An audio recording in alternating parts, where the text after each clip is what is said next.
Assalamualaikum warahmatullahi wabarakatuh. Alhamdulillahi rabbil alamin. Wassalatu wassalamu ala asyrafil anbiya'i wal mursalin wa ala alihi wa ashabihi ajma'in. Raditu billahi rabba wa bil islami dina wa bi Muhammadin nabiyya wa rasula. Rabbi shrah li sadri wa yassir li amri wahlul 'uqdatam min lisani yafqahu qawli. Allahumma ja'al jam'ana hadza jam'an marhuma wa tafarruqana min ba'dihi tafarruqan ma'suma. Kaum muslimin dan muslimat sidang jamaah subuh yang dirahmati Allah. Di dalam Al-Quran ada penyebutan nama binatang itu untuk cerita, kisah. Seperti Al-Fil, ya, gajah. Dalam surah Al-Fil itu gajah itu sebagai sebuah cerita, histori, ya. Kemudian ada juga nanti An-Namlu. Namlu itu semut, ya. Jadi nanti cerita itu semut itu sebagai simbol historis, ya. Jadi bagaimana ketika semut itu ketemu dengan Nabi Sulaiman. Ketika semut berbicara dengan sesama semut, dia mengatakan, ya ayuhan namlatu dukhulu masakinakum la yahtimannakum Sulaiman wa junuduhu wa hum la yash'urun. Kalian masuk semua ke dalam tempat tinggal kalian, karena Nabi Sulaiman tidak tahu kalau kalian ada di sini. Ini satu, yang pertama. Yang kedua, penyebutan nama binatang itu di dalam Al-Quran itu untuk menyebutkan halal dan haram, ya. Ini seperti yang ada di dalam surah Al-Maidah. Itu penyebutan nama-nama hewan, kemudian yang halal dimakan dan yang haram dimakan. Itu ada disebutkan di dalam surah Al-Maidah. Dua. Yang ketiga, penyebutan nama binatang itu untuk alat transportasi dalam Al-Quran. Jadi wal bighal litarkabuha wa zinah. Jadi ada binatang-binatang seperti kuda, kemudian ada yang perkawinan antara kuda dan keledai. Itu untuk apa? Untuk ditunggangi. Selanjutnya penyebutan nama binatang di dalam Al-Quran itu ada kalanya untuk sumpah, ya. Sumpah bagaimana? Ya seperti ini. Wal adiyat. Jadi artinya binatang itu untuk sumpah. Ada juga penyebutan binatang di dalam Al-Quran itu untuk at-tashbih. Tashbih itu perumpamaan. Nanti diumpamakan oleh Allah.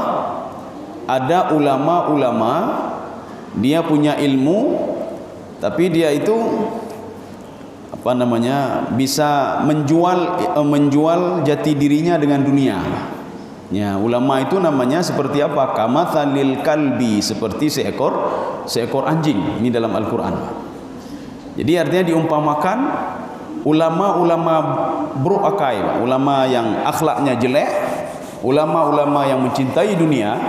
Itu dalam Al-Quran diumpamakan kamathalil kalbi in tahmil alaihi yalhath au tatrukhu yalhath. Kemudian contoh lain lagi, orang-orang kafir yang menyembah selain Allah Subhanahu wa taala. Mereka itu seperti, ya, ini perumpamaan namanya, kamathalil ankabuti takhadhat baitan. Seperti laba-laba yang membuat rumah. Laba-laba ini mengira rumah dia itu sudah sangat kuat sekali. Ya, dia pikir kuat sekali. Kuat untuk apa? Untuk seperti dia bisa berjalan di situ. Kemudian ada binatang-binatang kecil bisa lengket di situ, tapi dia tidak tahu kalau ada binatang besar itu bisa menghancurkan semua rumah dia. Makanya Allah katakan dalam Al-Quran, inna ahwanal buyuti labaitul ankabut. Jadi rumah yang paling lemah itu adalah rumah ankabut, ya. Ankabut itu laba-laba. Sekarang kita akan ambil yang ini. Di dalam Al-Quran itu penyebutan nama binatang itu untuk sumpah, ya. Ini sebelum kita lanjut kemari, ya. Ada binatang yang tidak disebutkan dalam Al-Quran. Ada binatang yang tidak disebutkan di dalam Injil. Ada binatang yang tidak disebutkan di dalam Taurat. Mana contohnya? Jambari. Jambari itu udang, ya. Makanya Nabi Musa alaihissalam mengatakan, udang itu haram bagi saya, kata beliau, untuk beliau, karena mungkin kolesterol ya. Jadi makanya Bani Israel ketika Nabi Musa mengatakan udang ini haram bagi saya, mereka akhirnya menetapkan sebuah hukum padahal tidak ada di dalam Taurat, tidak ada di dalam Injil. Jambari itu apa katanya? Jambari itu haram, semua yang tidak boleh makan. Bani Israel tidak boleh makan udang. Makanya ketika turun Nabi Isa alaihissalam diluruskan ini semua oleh Nabi Isa. Jadi kata Nabi Isa, itu tidak ada di dalam Taurat, tidak ada di dalam Injil. Tidak ada yang mengharamkan udang. Saratan juga kepiting. Kepiting tidak ada di dalam Taurat, tidak ada di dalam Injil, dan tidak ada di dalam Al-Quran. Ya. Untuk yang pegah bino ihdinas sirat sin sirata. Sirat itu bukan kepiting. Saratan itu kepiting. Sirat itu adalah bahasa bahasa Quraisy. Bahasa Quraisy. Ihdinas siratal mustaqim, itu bahasa Quraisy. Makanya sin itu berubah menjadi sa. Ihdinas siratal mustaqim. Nanti ada lagi ihdinas siratal mustaqim. Ziratal ladzina an'amta 'alaihim waladdallin. Ini zirat itu di dalam tafsir Ibnu Katsir, zirat itu adalah bahasa bahasa Bani Atrah ya, bahasa Bani Atrah. Tiga-tiga ini itu dilafadzkan oleh orang Arab sampai sekarang. Ihdinas sirat, ihdinas sirat, ihdinas zirat ya. Tiga-tiga ini ada dilafadzkan. Tapi kita yang cocok bagi kita ini ihdinas siratal mustaqim. Semua artinya jalan. Sirat jalan, sirat jalan, zirat juga jalan ya. Kaum muslimin sidang jamaah yang dirahmati Allah. Jadi makanya ada lagi satu lagi, apa itu namanya? Sama kuthu'ban dalam bahasa Arab. Belut ya, belut. Rupanya belut sudah ada juga pada masa dulu. Bani Israel sudah mengenal belut, tapi tidak ada dalam Al-Quran, tidak ada di dalam Injil, tidak ada disebutkan di dalam Taurat. Makanya Nabi Musa alaihissalam, beliau itu takut sekali makan belut, sehingga beliau mengatakan, saya mengharamkan belut untuk diri saya. Akhirnya Bani Israel mengatakan, belut itu haram, tidak boleh makan belut ya. Ketika turun Nabi Isa alaihissalam, diluruskan semua oleh Nabi Isa, wa uhilla lakum ma hurrima alaikum, saya akan menghalalkan kembali apa yang sudah kalian haramkan ya. Maka inilah marah Bani Israel kepada Nabi Isa alaihissalam, sehingga mereka ingin membunuh Nabi Isa alaihissalam ya. Sekarang kita mengambil dari sekian banyak tadi itu, kita ambil satu saja. Binatang itu dijadikan sumpah oleh Allah di dalam Al-Quran. Ini kenapa mesti dijadikan sumpah? Ada beberapa hal. Yang pertama, kita disuruh lihat, belajar dari binatang. Iya, nah, yumurno pak binatang pak, disuruh belajar dari binatang. Ya seperti tadi kan, perumpamaan ulama jelek itu, ulama beruaka itu dengan seekor anjing. Kenapa? Disuruh belajar sama anjing kita, pak. Disuruh belajar sama anjing. Bagaimana anjing itu, dia sangat setia kali kepada tuannya. Dia tidak mau tuannya itu baik tidak baik, tidak mau tahu dia. Yang jelas kalau banyak dikasih makan oleh tuannya, maka banyak juga dia, kesetiaan dia makin bertambah kepada tuan dia. Mau dipukul dia apa saja tidak ada masalah bagi dia, asal tuannya memberikan makan kepada dia. Ini pak, ini kalau sifat anjing pak. Tapi anjing itu juga kalau di dalam bahasa Arab, kalau disebutkan anjing, wafiyun. Wafiyun itu dia sama tuannya itu setia ya. Anjing itu sangat setia sekali ya. Artinya disuruh belajar dari binatang. Jadi begitu juga ketika sumpah.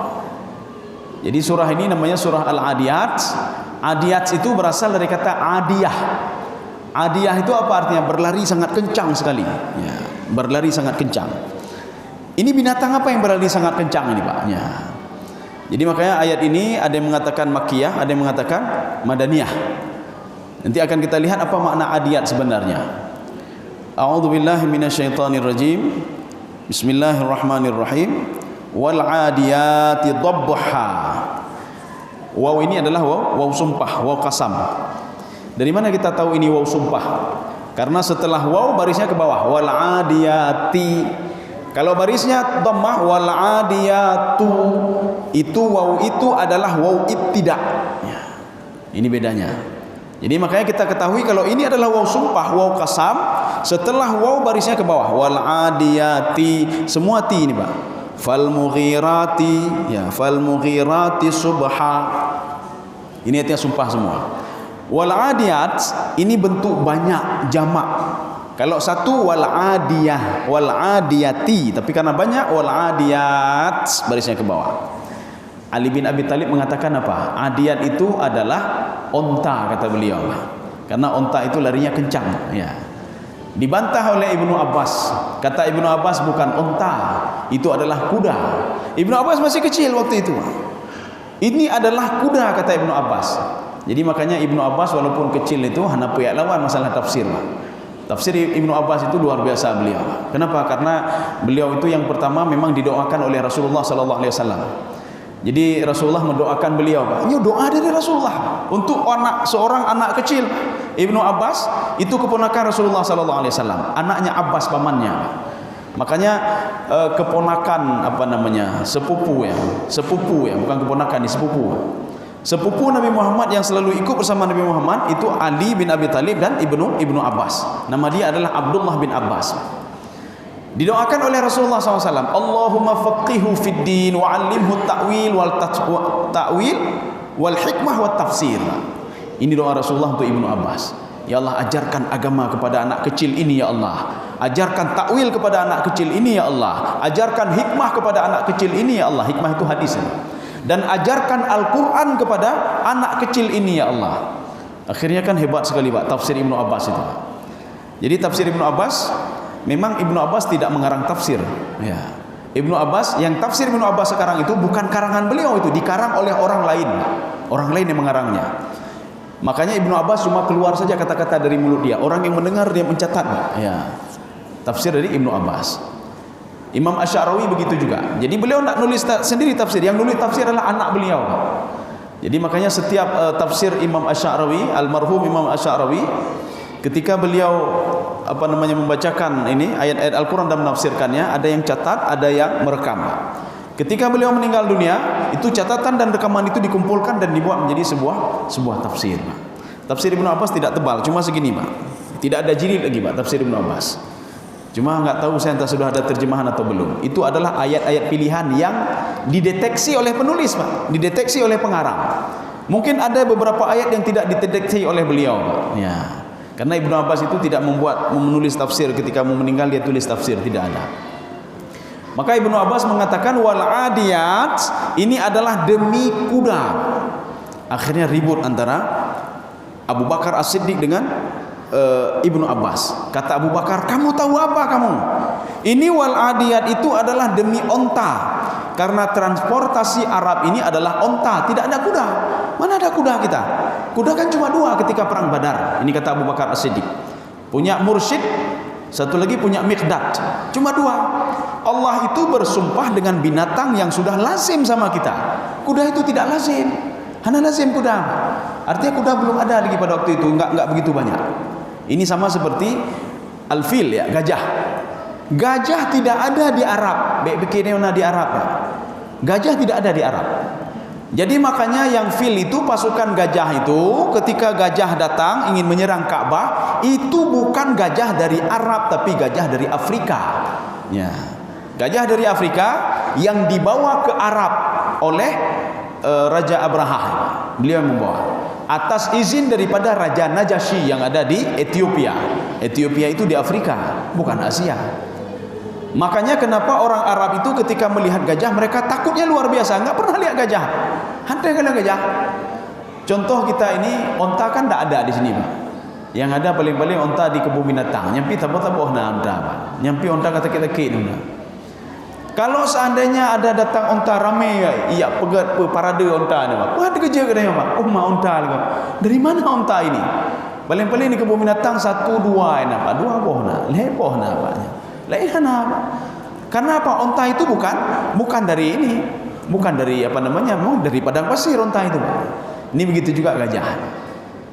Makanya berdebat Abu Bakar As-Siddiq dengan Ibnu Abbas. Abu Bakar mengatakan ini onta, kata beliau. Wal adiyat itu onta. Dijawab oleh Ibnu Abbas dengan sangat santun sekali.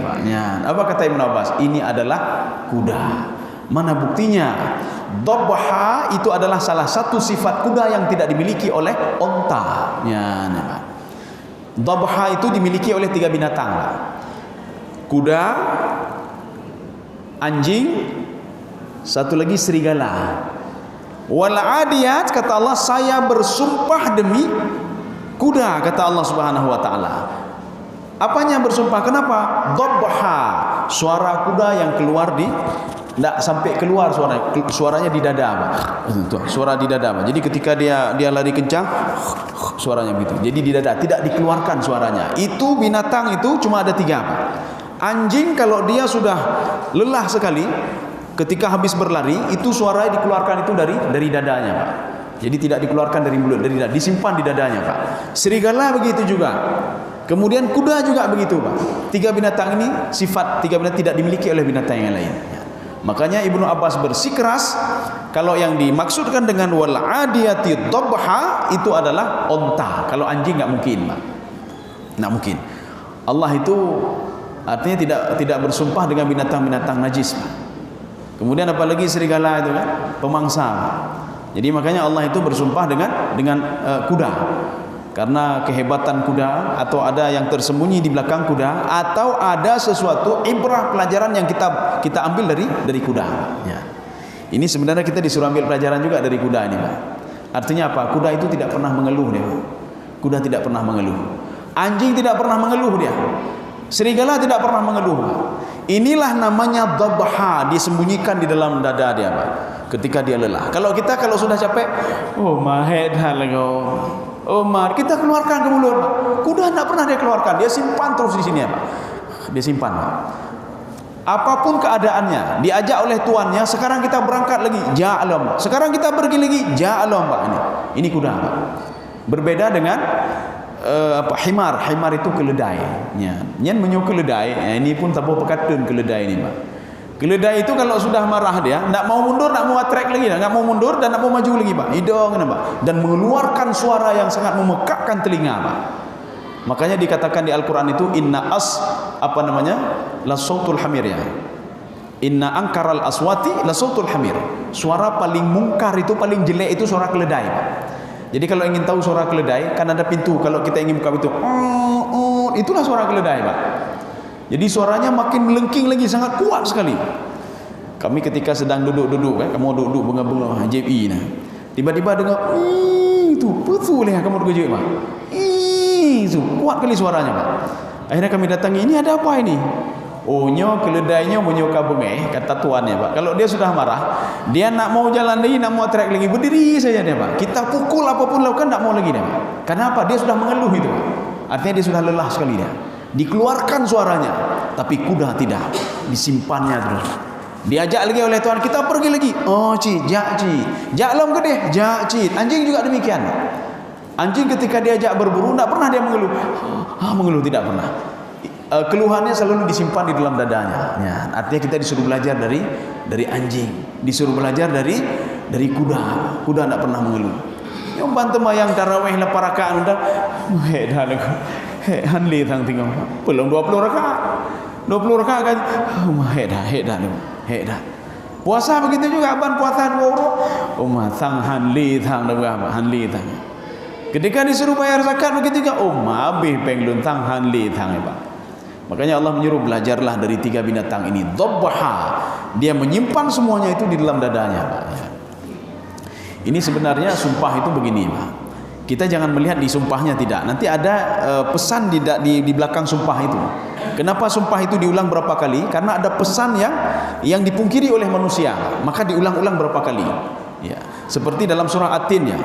At-Tin itu sumpahkan sampai 3 kali, Pak. Untuk apa? Karena manusia itu ingkar kepada Allah. Dia tidak yakin.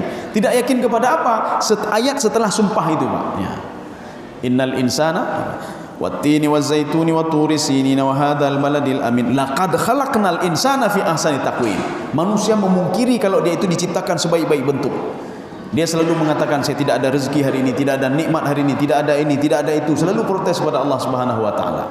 Padahal sudah diberikan semuanya oleh Allah Subhanahu wa taala. Manusia memungkirinya, Pak. Makanya di situ ada taukid, ada sumpah sampai berapa kali diulang oleh Allah. Ini begitu juga. Jadi fokus kita bukan pada kuda sebenarnya, tidak. Pada isi sumpahnya nanti, Pak. Ya. Pada kuda, kenapa diitikkan pada kuda? Supaya kita belajar dari kuda, belajar dari kuda. Udah, satu ini Pak. Ini satu sifat kuda. Wal 'adiyati dhabha. Sifat kuda yang pertama, dia itu selalu menyembunyikan suaranya di dalam dadanya. Satu. Kemudian yang kedua, fal mughirati subha. Ini fa tartib namanya. Tartib itu apa? Secara tertib diinikan oleh Allah Subhanahu wa taala. Nanti fa itu kan banyak, ada fa jawab, ada fa ta'qib, ada fa tartib ya. Ada fa satu lagi apa namanya? Tarsi' ya, apa itu? Tafri' ya, fa tafri' ya. Jadi fa itu banyak. Ada fa untuk lil bayan, untuk menjelaskan satu-satu. Tapi ini bukan menjelaskan satu-satu, tidak. Ini namanya fa tartib. Secara tertib diberikan oleh Allah. Kuda itu juga sifatnya apa kata Allah? Fal mughirati subha. Subuh-subuh dia kalau diajak oleh tuannya untuk bertempur berperang, dia sudah siap. Malu kita sama kuda Pak. Tubuh-tubuh mentang tunggu Pak, tunggu dalam katuma. Kuda saja diajak oleh tuannya fal mughirati subha. Di waktu subuh dia siap Pak. Hana ya Pak, tekit dah oleh lu memang orangnya bejak orangnya je ndak pernah protes kuda itu Pak. Selalu dia ni Pak. Tapi kalau keledai protes juga keledai Pak. Menyuka bengih dong ya Pak. Jadi makanya katanya munyo lagi-lagi sama dengan keledai sini Pak. Munyo na bubuh ada idong najak temayang, ajak temayang Pak. Kan pu beda ya Pak. Ajak temayang hitim jak ataupun hitim jak ya Pak. Ya. Jadi makanya disuruh belajar dari kuda. Sifat kuda yang kedua, fal mughirati subha. Jadi artinya dia itu berlari kencang di waktu subuh. Dia pergi subuh-subuh dia pergi Pak. Makanya perang itu tidak ada malam hari Pak. Jadi dalam Islam itu ada aturan-aturannya. Kapan perang, kapan ini, kapan itu. Ya, cuma musuh sendiri yang melanggar aturan itu. Jadi artinya malam hari tidak boleh. Malam hari itu untuk beristirahat. Setelah itu subuh-subuhnya kuda itu diajak untuk bertempur, dia sudah siap. Ya, dia sudah siap untuk bertempur. Ya, tidak pernah mengeluh, sedikit pun tidak pernah mengeluh. Dua, disuruh belajar dari binatang lagi. Padahal binatang kuda itu tidak punya akal. Kemudian yang ketiga, fal mughirat fa'atharna bihi. Wah, ini sudah lewat ayatnya Pak. Ya, jadi ayat-ayat yang kedua itu fal muriyati qadha. Ini sebelum fal mughirat ya.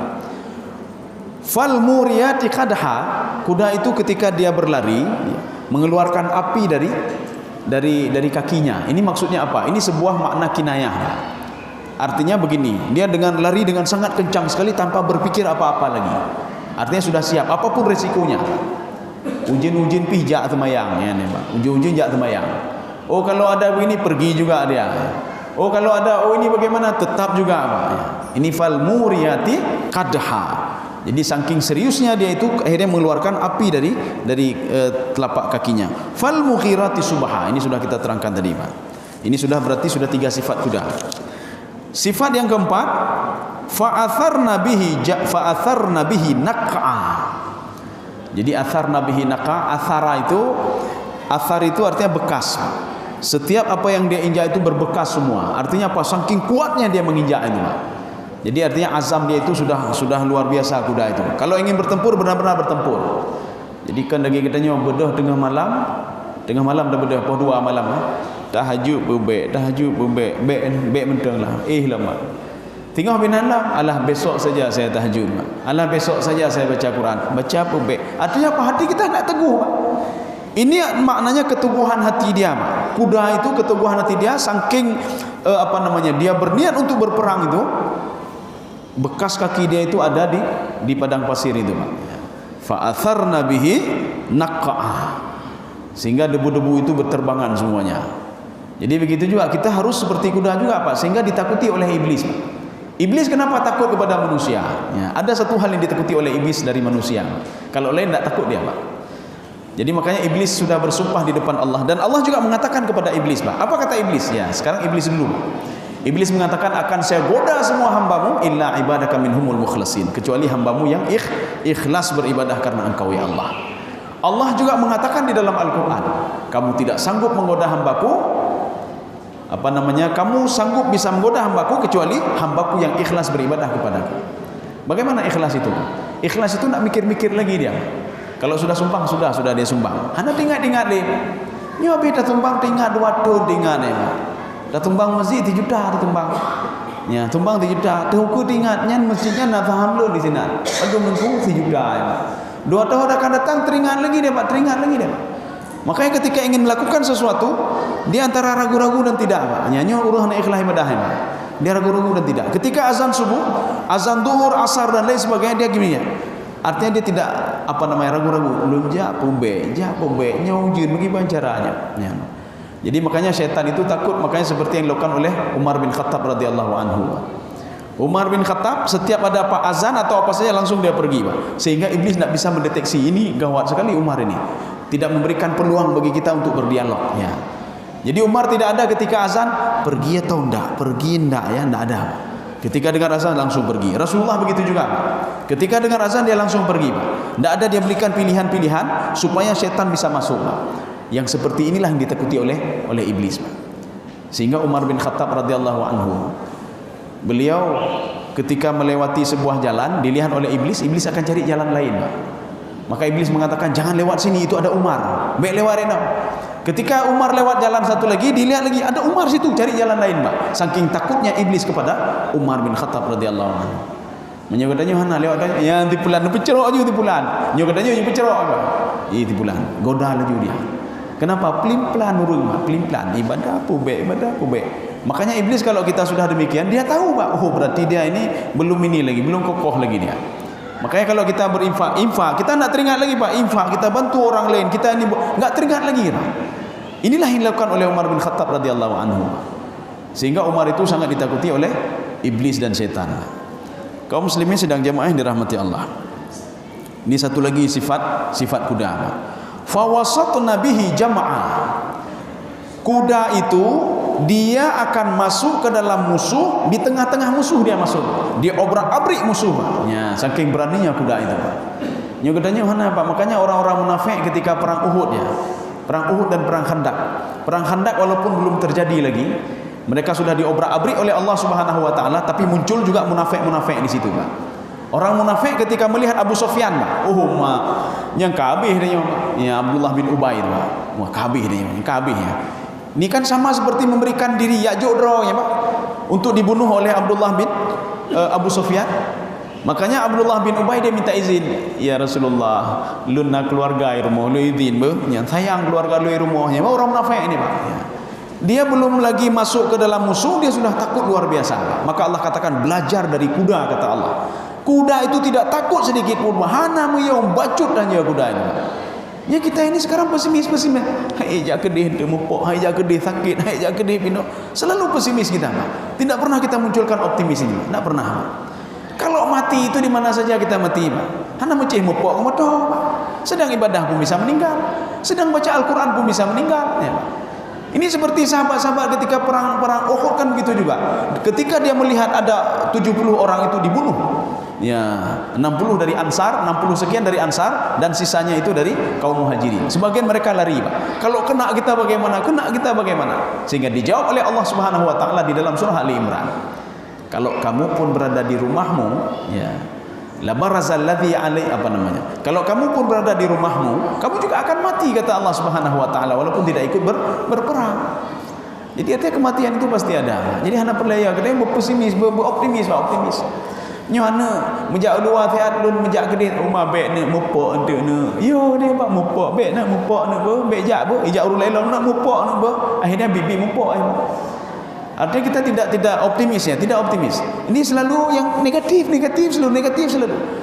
Lihat tetangga selalu yang negatif, Pak. Lihat tetangga, omanya pengkorupsi pastinya. Tapi pengkorupsi juga, Pak. Kenapa tidak yang yang positif? Omah tetangga lun ayu dah kagejut nikmat ya Allah. Ini selalu yang negatif, Pak. Akhirnya apa? Tubuh kita ini dipenuhi dengan sifat negatif selalu. Ketika kena orang lain kan negatif dah. Nyah nak galak kelun. Pandai nak galak katanya, Pak. Cuma katanya undang, Pak. Maka Rasulullah tidak pernah seperti itu. Tidak pernah Rasulullah melihat musuh. Ini dia musuh begini. Tidak ada, Pak. Rasulullah selalu berpikiran positif, Pak. Ya, Pak. Ya, jadi dari sekian banyak 5 sifat kuda ini, Pak, yang kita disuruh belajar dari kuda, Pak. Dan Allah juga bersumpah demi kuda. Ya. Makanya kalau di dalam tafsir Baitawi apa kata beliau? Pada hakikatnya Allah ketika bersumpah demi binatang, laisa yuqsimu bidzat, kata Imam Al-Baitawi. Sebenarnya Allah bukan bersumpah demi binatang itu, ya. Tidak ada hebatnya binatang itu. Ini tafsiran yang kedua ya Pak. Tidak ada hebatnya binatang. Yang hebat siapa? Dari sekian banyak sifat kuda itu, artinya apa? Hebat kuda itu, lebih hebat lagi yang menciptakan kuda, yaitu Allah. Maka dalam tafsiran yang kedua itu ditafsirkan wal adiyat itu apa? Demi Allah yang menciptakan kuda sehingga kuda sedemikian rupanya. Artinya ada hal-hal yang dipungkiri oleh manusia. Mana dipungkiri oleh manusianya? Jinoba. Ini yang kita masuk sekarang Pak. Innal insana li rabbih lakanud. Nah, perlu kita garis bawahi, kalau di dalam Al-Quran disebutkan al-insan itu sesuatu hal yang negatif. Ya, kalau al-insan. Kalau disebutkan an-nas dalam Al-Quran itu apa namanya? Mengangkat derajat manusia. Ya. Makanya beda al-insan sama al-nas. Kalau disebutkan al-insan itu hal-hal negatif. Mana contohnya? Innal insana khuliqa halu'a. Manusia itu diciptakan dalam keadaan keluh kesah, bacuk keluh kesah. Tebi rumah keluh kesah, pi keluh kesah. Napeng anu untuk kuliah pi keluh kesah, napeng pi keluh kesah. Nak punya kendaraan keluh kesah, ada kendaraan pi keluh kesah, rumah ubud pi keluh kesah, gejuk rumah raya oleh Allah pi keluh kesah. Anak kedua bagaimana Pak? Manusia itu selalu keluh kesah Pak. Makanya al-insan di situ selalu identik dengan hal-hal negatif semuanya. Oh, bagaimana dengan wa ma khalaqtul jinna wal ins? Nah, itu bukan insan tapi ins. Ya, jadi bukan wa ma khalaqtul jinna wal ins. Makanya setiap ada kalimat al-jin selalu ada al-insu, bukan insan, tidak insu. Al-insu wal jinnu. Ya, ini Pak. Jadi bukan insan di sini, tidak. Insu. Insu itu apa? Insu itu lawan daripada al-jin. Jin itu apa? Jin itu tidak terkontrol artinya Pak. Artinya dia tidak tapi al-ins dia terkontrol. Dia jinak. Makanya sekufur-kufurnya orang itu ketika dia diajak berdakwah, makanya Allah yakin betul Pak, orang-orang kufur itu kalau diajak berdakwah mau dia dengar, cuma hatinya saja yang keras Pak. Contoh seperti Fir'aun Pak. Dia sebenarnya mau apa namanya, dia akui semuanya. Mana bukti dia akui? Fir'aun ketika ditenggelamkan oleh Allah, dia teringat apa? Amantu bi Rabbi Musa. Saya beriman kepada Tuhannya Musa. Baru dia akui Pak. Dia akui dia. Semuanya, Abu Talib juga begitu, Numrud juga begitu, semuanya mereka mengakui sebenarnya. Makanya manusia itu hehe dalam dakwah orang itu Pak. Mereka pada hakikatnya mereka menerima dakwah itu Pak. Cuma mereka gengsi saja. Kenapa? Karena mereka punya pengikutnya. Makanya pada suatu hari Abu Jahal mendatangi Rasulullah. Ya Muhammad, kalau saya tidak masuk Islam, posisi saya di dalam Islam itu apa? Ya, minta posisi dia Pak. Minta jabatan dia Pak. Dijawab oleh Nabi Muhammad sallallahu alaihi wasallam, kalau kamu masuk Islam, kita semua sama semua, budak sama, semua sama. Oh, hante belum, belum Pak. Nak mau saya mau jabatan ya. Kalau nak saya nak mau masuk Islam. Artinya dia mengakui Islam itu Pak. Ya, inilah al-ins. Tapi al-insan itu kepada hal yang negatif. Contoh lain lagi Pak. Hal ata 'alal insani hinum minad dahri lam yakun syai'an madhkura. Ya, insan itu hal yang negatif juga Pak. Manusia ini kenapa dia tidak tahu diri Pak? Kenapa dia tidak tahu diri kata Allah? Hal negatif Pak. Padahal dulu dia tidak punya apa-apa kata Allah Subhanahu wa taala. Sekarang sudah saya berikan ini, saya berikan ini, saya berikan nikmat. Kenapa dia tidak tahu diri kata Allah Subhanahu wa taala? Hai itu thara aja Pak. Tidak tahu diri dia Pak. Ya.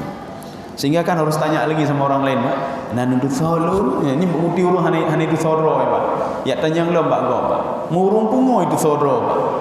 Urung pungo saking itu thara, dia nak mau gabung-gabung sama orang yang apa namanya, yang baik ini apa. Itu pun aja pungo Pak.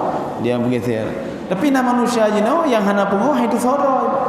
Hana nudu tholun, ya Pak. Nudu tholun. Kamu tahu siapa saya? Ya bedanya Pak. Siapa saya? Ya Pak. Artinya dia hanya itu thara Pak. Makanya banyak manusia aja sekarang hidup thara. Kalau dia tidak tahu diri dia, bagaimana dia bisa mengenal Allah Subhanahu wa taala? Ya, Pak. Kaum muslimin sedang jemaah dirahmati Allah. Makanya kalau di dalam tafsir Jalalain, Imam Jalalain mengatakan innal insan itu kafir, orang kafir. Di dalam kitab Al-Aqaid Al-Wasatiyah yang dimaksudkan dengan kafir di situ adalah dua kemungkinan, Pak. Ya. Yang pertama kufur i'tiqad. Dia secara i'tiqad dia kufur kepada Allah Subhanahu wa taala. Dia sudah tahu ini haram tapi ditutup-tutupi, Pak. Dia tahu ini korupsi itu tidak baik tapi ditutup-tutupi lagi, Pak. Itu pun Pak, bukan itu pun. Dia tahu ngomongin orang lain itu tidak baik, tapi ditutup-tutupi, Pak. Alambah ke dia, nama ta'ala hanya, Pak. Ini kafir namanya. Satu. Yang kedua, kufrun ni'mah. Kafir terhadap nikmat Allah. Dia sebelum dapat rezeki, dapat apa-apa, dia berdoa kepada Allah, ya Allah berikan rezeki kepada saya, ya Allah berikan anak kepada saya. Setelah anak diberikan, setelah rezeki diberikan, dia lupa kalau yang memberikan itu adalah Allah Subhanahu wa taala. Mana buktinya? Ketika azan dia tidak mau mendengar. Allah kan memanggil dia. Geho oleh Allah. Lagi katanya gejuk peng 5, gejuknya gejuk je mendung peng kuliah gejuk mendung gejuk pas 3 wate urung cik sakit geho itu. Hai nu nejak kena nu. Hana nejak dia apa? Oh mak saya sibuk sekali, mak sibuk. Yang kena durhaka ni, Pak. Ketika orang tuanya sakit, orang tuanya manggil, nak datang sebentar saja, nak 5 menit saja, nak. Saya mau lihat engkau 5 menit saja. Hana wate, mak, hana wate. Padahal uang kuliah diberikan oleh orang tua, baju diberikan orang tua, dari kecil kita sudah dididik oleh orang tua, tapi sedikit pun tidak teringat pada orang tua. Allah kan juga demikian, Pak. Gejuk je oleh Allah Subhanahu wa taala. Makanya Allah katakan dalam Al-Qur'an, Pak, bersyukurlah, berterima kasihlah kamu kepada saya dan orang tuamu, kata Allah, yang sudah melahirkanmu. Saya juga yang sudah mendidikmu, kata Allah Subhanahu wa taala. Diberikan ini, diberikan itu. Tapi ketika azan getau oleh Allah, tian medang temayang natrib. Allahu akbar, Allahu akbar. Ni jangan oleh temayang le. Alah tibuk dah lun tibuknya kiban lun dengan kedainya. Kan ini kufur namanya, Pak. Kufur nikmat namanya. Tapi kalau di dalam tafsir Al-Baydawi, Imam Baydawi jelas betul mengatakan makna kufur di sini, Pak. Apa kufur itu? Sitru an-ni'mah, menutup-nutupi nikmat. Itulah kafir namanya. Nikmat yang sudah diberikan dia lupa, Pak. Ya. Orang sudah memberikan utang, si A memberikan utang kepada si B, Pak. Si B lupa kalau dia punya utang kepada si A, Pak. Tapi si A itu teringat betul, nyaji nak utang Pak Lun, nak utang Pak Lun. Tapi dia lupa, Pak. Hana ingat. Mana buktinya? Ketika ditelepon, hai, pajan bayi utang. Orang yang mengutang ya dengar orang utang. Hai pu, hana akhlak tangai lah. Padahal yang memberi utang itu kan dia yang memberi utang. Tapi dia itu dimarahi lagi orang-orang yang pinjam duit tadi. Artinya apa? Dia tidak tahu kalau dia itu hai dia draw je. Dulu minta-minta pinjamin utang saya, pinjamin duit pada saya sekian juta. Habis hijuk dua yang tua untuk ajur balik, Pak. Ya. Kaum muslimin sedang jemaah yang dirahmati Allah. Ini makna lakanut. Sesungguhnya manusia itu li rabbihi lakanut. Jadi dia itu sangat lakanut itu begini. Kalau di dalam tafsir Asy-Sya'rawi, yadhkuru al-masa'ib wa yansa an-ni'am. Ini dalam tafsir Sya'rawi, Pak. Jadi arti lakanut itu dia ketika musibah teringat kepada Allah. Nyaha nih, Pak. Ini lakanut, makna lakanut, Pak. Ketika musibah dia teringat kepada Allah. Rumahnya terbakar, kendaraan hilang, ya Allah. Baru teringat ya Allah, Pak. Ya Allah. Ini namanya zikrul masaib. Dia itu teringat kepada musibah. Di dalam pesawat, Pak, pesawat. Dia buat maksiat di situ, macam-macam di situ. Ketika pesawatnya goyang, yang pegah delinya, li operator, ini pesawat kita coba pasang sabuk semua. Nyo hana can juga. Nyo ka goyang-goyang, yang la ilaha illallah. Baru dengar la ilaha illallah. Ya Allah, nyo menyodon binon telum binon. Dia teringat pada Allah. Ketika ada musibah dia teringat kepada Allah Subhanahu wa taala. Ketika orang tuanya meninggal, siapa saja cok li Quran.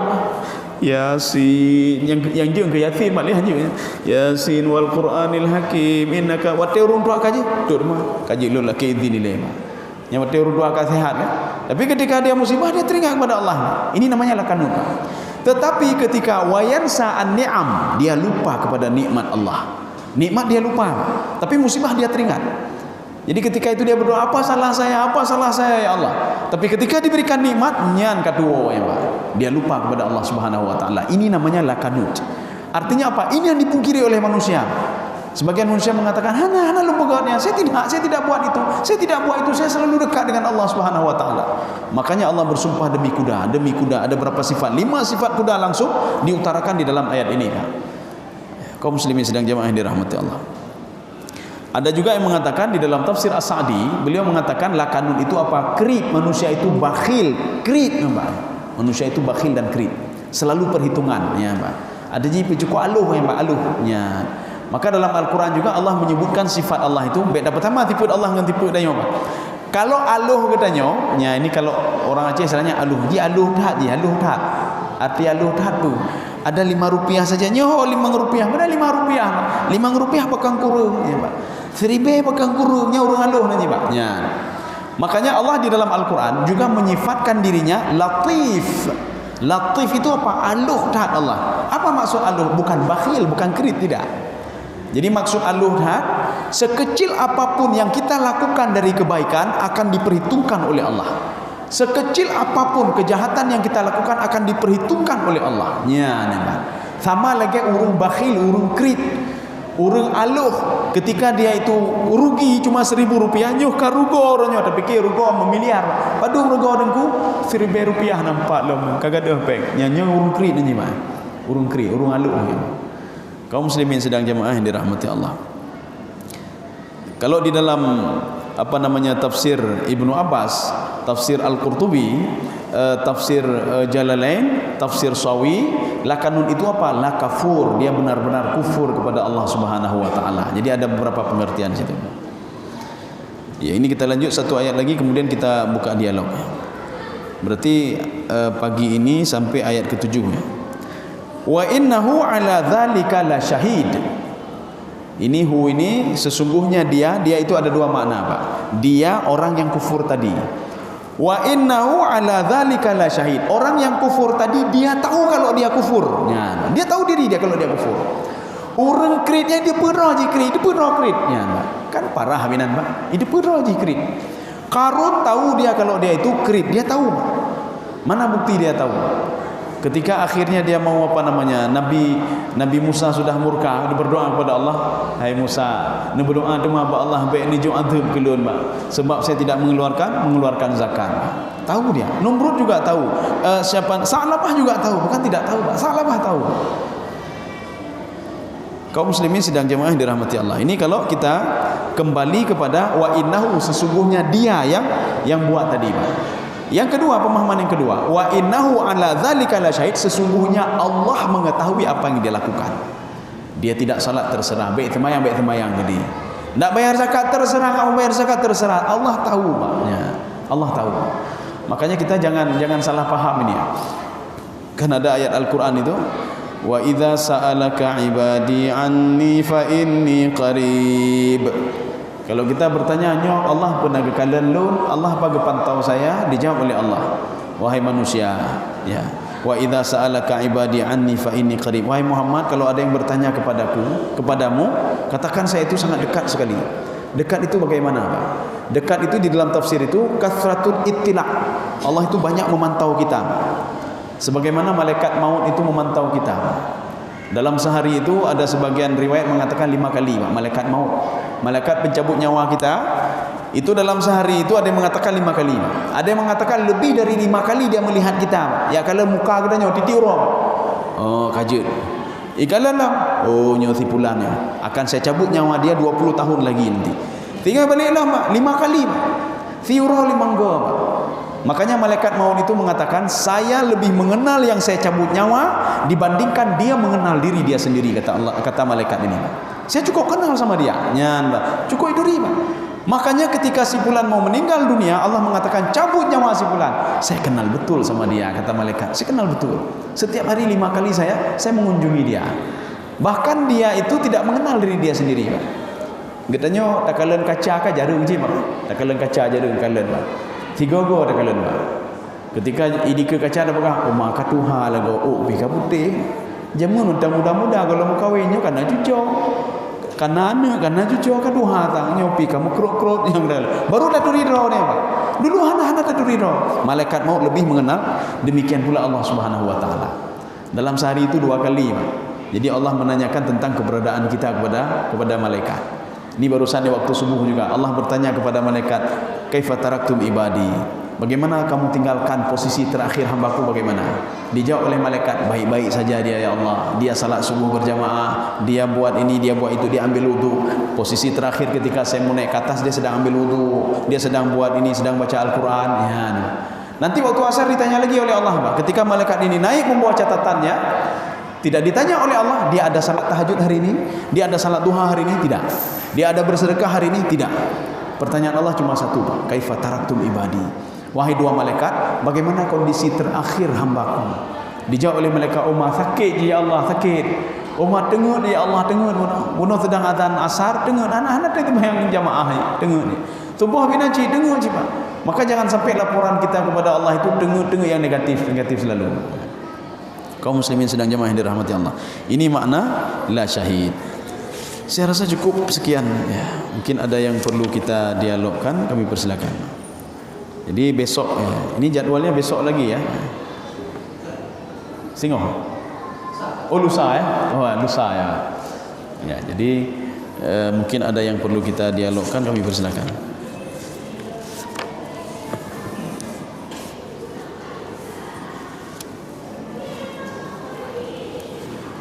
Ya, saya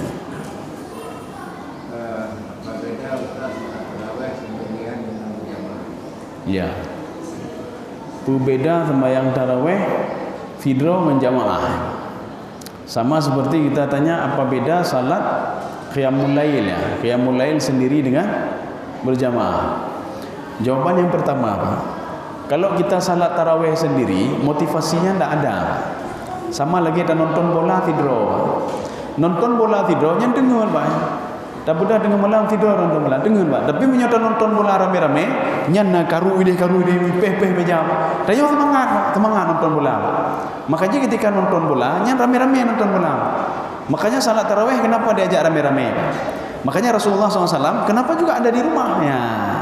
Makanya Rasulullah sebagian melakukan di masjid, sebagian di rumah. Rasulullah sebenarnya menyotidropi kayaknya nak termotivasi Pak. Cuma sahabat lain nanti Ummahana Rasul lagu kakak kabur apa? Ummahana rame-rame kabur apa? Maka disuruh rame-rame supaya apa? Motivasi itu muncul. Ya satu. Yang kedua dapat jamaah. Ya. Mendengar jamaah. Kemudian seperti kita salat enggak usah tarawih dulu Pak. Sekarang apa bedanya salat sendiri kita di rumah dengan salat berjamaah? Yang pertama pahala dulu. Yang kedua, kalau kita salat sendiri di rumah jangan pernah harap kita akan salat sunat ba'diyah dan qabliyah. Jangan pernah harap. Kalau salat sendiri di rumah, assalamualaikum, beram perlu jemaah.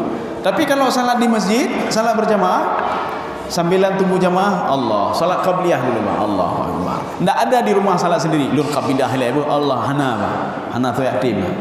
Kemudian setelah salat maghrib sendirian, tidak ada yang jarang sekali nih Pak. Orang yang setelah itu salat ba'diyah Allahu Akbar, tidak ada. Tapi kalau berjamaah, lihat orang lain kai bedah undang, oh ma kai bedah halinginyo, hana ada bedah bihana oh. Tak tebit piu sabli ke pihanjut kakak dah tembayang di sunat Allahu Akbar. Ini paling kurang seperti itulah Pak. Ya, artinya kita ada motivasi juga ya. Dan kemudian masalah pahala lagi. Ada yang lain Pak? Masalah pahala. Iya, pahala ini kan ada beda-beda Pak. Ada yang mengatakan kalau sendiri itu kan satu. Bagaimana satu derajat itu kita tidak tahu. Karena darajat itu dalam Al-Quran, kalau surga itu darajat itu makin ke atas. Yang dikatakan satu derajat bisa saja terus ke atas Pak. Kita tidak tahu satu derajat itu bagaimana. Yang menyuitanya pahala 27 derajat. Bagi ban 27 derajat. Nyan Pak. 27 derajatnya 27 tingkat. Ada doa. Ya. Dalam Al-Quran ketika disebutkan darajat itu terus ke atas.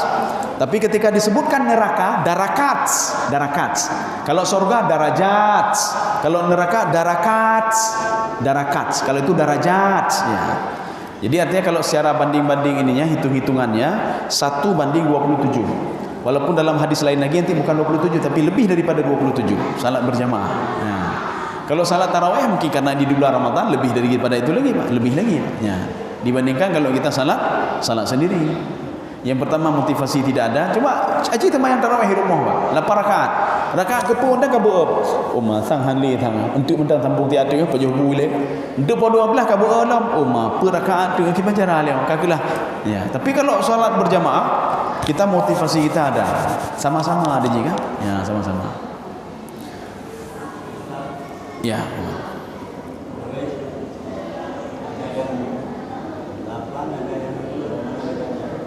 Ada yang 8, ada yang 20 ya. Getanya di sini sekarang kita ribut dengan 8 dan 20 Pak. Idih di luar negara ini kan 20 ni, 20 ya Pak.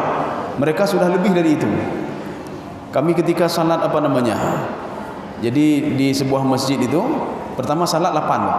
Mereka menghormati sekali yang 8, yang 20 menghormati yang 8. Ketika 8 mereka duduk semua Pak, duduk. Diberikan waktu untuk salat sunat, ada yang keluar, ada yang pulang. Setelah 10 menit kemudian mereka bangun lagi Pak. Ya, salat lanjut 20 Pak. Setelah lanjut 20 mereka duduk lagi Pak, duduk lagi.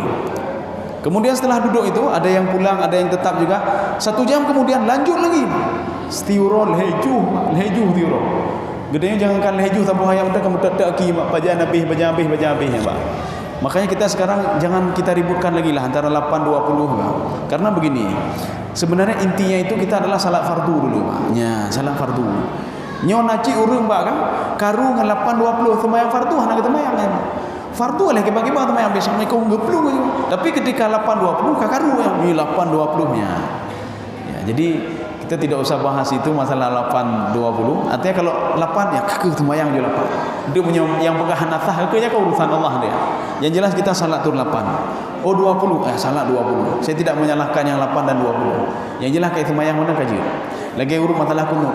Ji hana ji kunut, kibang kunut hukum kunut belum pegah bina. Hana masalah, hana kunut, hana masalah, hana kunut, hana masalah. Yang masalah huru hana ajak sembahyang tubuh. Nya masalah. Jadi makanya katanya ketika kunut tidak kunut ada di sebuah perkampungan itu masalah 8-20 karu yang Pak 8-20 Pak karu. Jadi kai rombate menasah gara-gara apa menasah sembahyang 8. Ji rombate menasah yang Pak. Ka karu naik mai parang-parang. Urang du gede kopi pegang bah karu jawan tanya hana tepe-tepe hana temayang hana tepe-tepe hana karu-karu yang orang. Awak je kopi lah gede kopi Pak. Jadi artinya salat 8 ya silahkan ya, mau salat 20 juga silahkan, tidak ada masalah. Bahkan lebih dari 20 tidak ada masalah juga. Orang di luar itu lebih dari 20 rakaat sembahyang. Bahkan sehari sampai leheju. Berhentinya kapan? Pohput subuh baru idam. Dari mana kita tahu? Dah dengar dari tempat kita tinggal dengar Pak. Oh mentang lagu. Ketika jam 4 nyan baru orang menyebar untuk makan sahur Pak. Tengok lagi alam. Jadi makanya bayangkan saja salat itu dari jam 8 sampai jam 4 berujung sembahyang. Ya, bukan 8.20 lagi, sudah hampir 30 sekian salatnya. Ya, saya rasa cukup. Sekian saja, mudah-mudahan ada manfaatnya bagi saya sendiri dan jemaah sekalian. Subhanakallah bihamdika asyhadu an la ilaha illa anta astaghfiruka wa atubu ilaik. Assalamualaikum warahmatullahi wabarakatuh.